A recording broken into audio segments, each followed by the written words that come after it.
we are looking at how to pronounce these two words that look a little similar, but they have a very different meaning and they are to be pronounced differently. So the top word is the animal, the giant sea animal.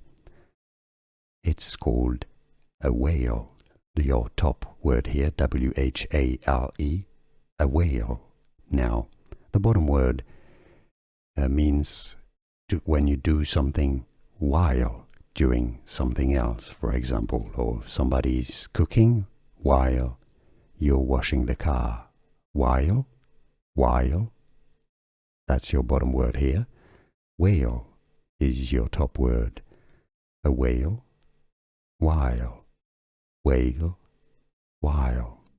And now you know. Did you get this? Let me know in the comments. Like this video if you found it useful. Appreciate your support. More videos for you here to learn more correct pronunciations. See you there. Thanks for watching.